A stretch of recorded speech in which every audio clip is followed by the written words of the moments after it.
Nós estamos de volta para falar sobre política. Paulo Roberto já está por aqui nos estúdios ao vivo, né, para falar sobre os bastidores da política. Bom dia, Paulo. Bom dia, Cheiro. Tudo em paz? Tudo sob controle. Cheguei hoje, tem uma novidade sobre Reginaldo Bastos. Ah, é?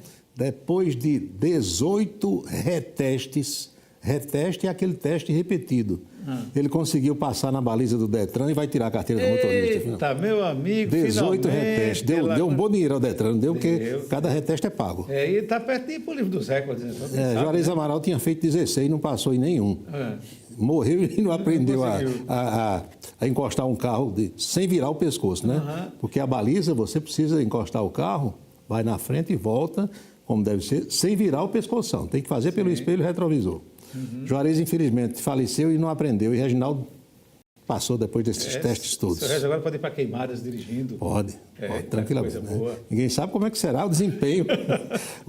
Mas agora, brincadeiras à parte, vamos à política. Hoje é o Dia da Indústria, 25 de maio, Dia da Indústria. E o governo federal tem novidades em relação à indústria brasileira. Não é coisa para agora, não.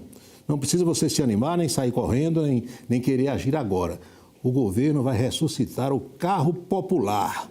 Talvez não seja a volta do Fusca, como Itamar Franco fez lá atrás.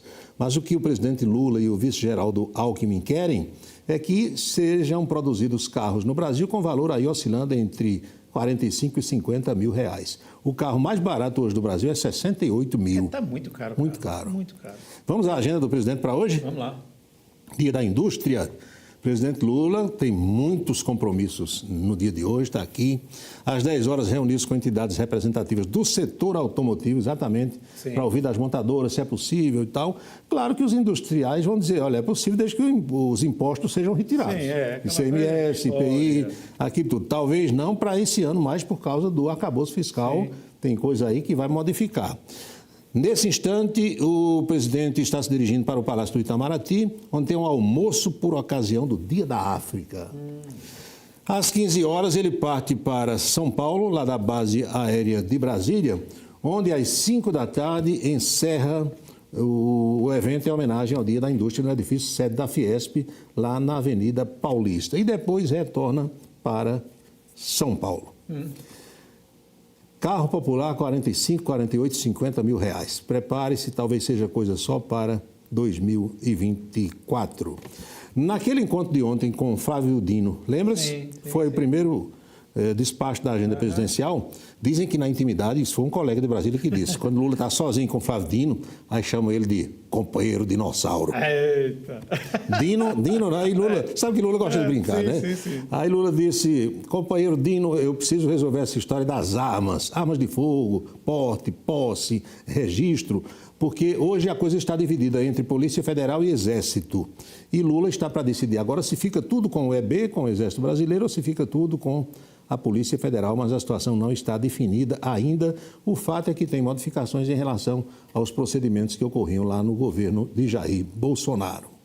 Olha só, mudanças em medidas provisórias do governo Lula que foram feitas pelos parlamentares ontem, pelos deputados. Não é ainda votação, não foi ainda votação, foi aprovação do regime de urgência, isso vai para a votação.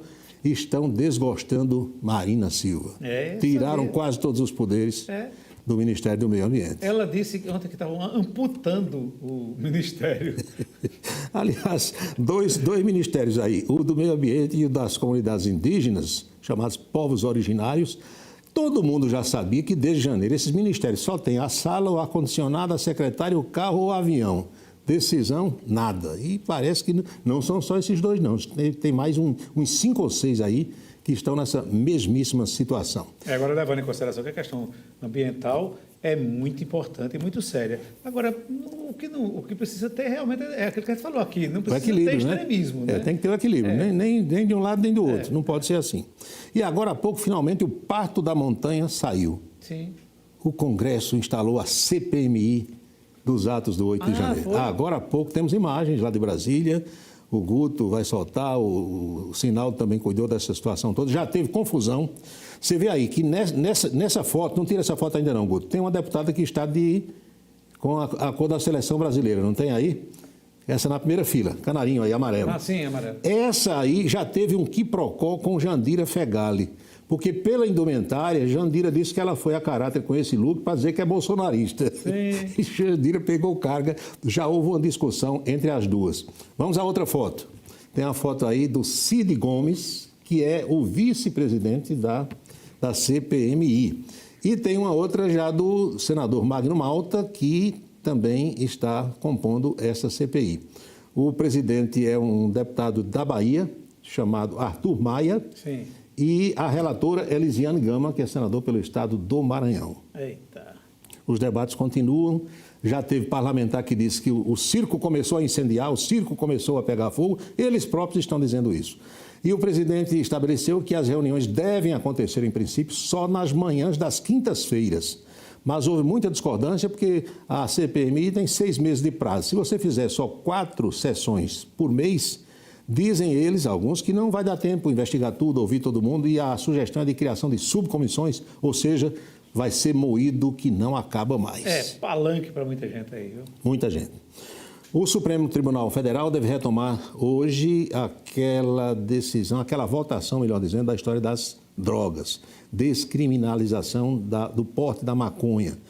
3 ministros já votaram, 2 acham que deve se descriminalizar, ou seja, não considerar crime o porte de maconha apenas para o chamado uso recreativo. Já o ministro Gilmar Mendes acha que deve fazer isso para tudo que é droga. Então, faltam 10 ministros ainda a votar. Não se sabe qual será a decisão final do nosso Supremo, da nossa Alta Corte de Justiça. Que o assunto é polêmico, suscita muitos debates, mas a decisão está nas mãos dos nossos ministros. Fazer o quê?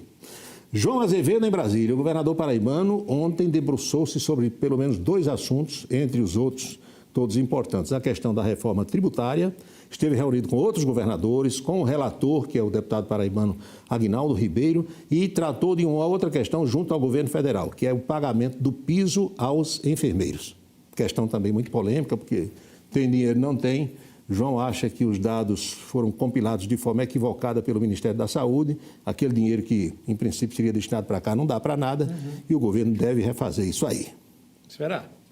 O presidente da Câmara Municipal de Campina Grande, vereador Marinaldo Cardoso, deu entrevistas de ontem para hoje e disse que está fechado, não tem quem faça ele mudar da ideia de em 2026 votar em veneziano Vital do Rego para senador. Pois é, e isso independente do quadro momentâneo. Mas ninguém sabe. Eu acho tão cedo. Ninguém sabe o horóscopo como estará, o que estará apontando o horóscopo de Omar Cardoso lá em 2026. Pois é, tão cedo para o cara dar uma garantia dessa, né? É bom que a gente diga que serão 2 vagas em 2026, porque eleição para o Senado, é preciso que a gente esclareça, é assim, numa eleição você elege 1/3 da casa e na outra eleição elege 2/3, ou seja, num ano você elege um senador, foi o caso recente de Efraim Filho, mas estávamos ano passado no meio dos mandatos de Daniela Ribeiro e de veneziano Vital do Rego, que em princípio tentarão renovar os seus mandatos em 2026. Marinaldo disse: não abro nem para um trem, o meu voto é de Vené. Vené, já tratando do Vené. E está ficando cabeludo novamente. Eita, aí já vem, está voltando a ser cabeludo, né? Pois é. Coisas da nossa política. Meu amigo. Vamos à boca maldita de hoje? Vamos embora. O que é que tem em comum as ministras Sônia Guajajara e Marina Silva? Eu acho que a defesa do meio ambiente, não? Meu amigo, a Índia está um arara. A Índia está tiririca da vida com esse negócio que o Ministério dela não resolve nada. É só para tirar foto, viajar e bater palma, sabe? E dar risada e nada mais. Imagina. Eu acho que Marina não demora no governo, não. Isso está se desenhando. Sônia, não sei, né? E assim, a gente já conhece o comportamento dela, que da outra vez ela saiu rapidinho, né? E hoje há correntes fortíssimas. Tem gente dizendo assim, mas Lula deixando isso acontecer com Marina, o meio ambiente que ele tem defendido tanto, tem captado dinheiro lá fora para o Fundo Amazônia e tal.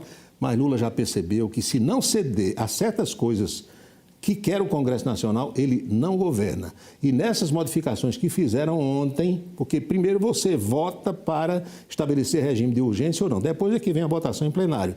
Mas nessas questões de tirar poderes, digamos, do Ministério do Meio Ambiente, teve petista que votou favorável, concordou. E outra coisa, Paulo, o que aconteceu na negociação para a votação do projeto do arcabouço. Exatamente. Essa questão das mudanças também nos ministérios, mostra a força do Centrão. Mais uma sem vez, dúvida, você está na mão do Centrão. Ou faz isso ou não governa. Na mão, mais uma vez. É mais um governo que vai ficar na mão do Centrão. E assim virão outros. Exatamente. É o chamado presidencialismo de coalizão, Robson, onde o presidente ou cede, ou negocia, ou libera emenda, ou então não aprova nada, infelizmente. É verdade.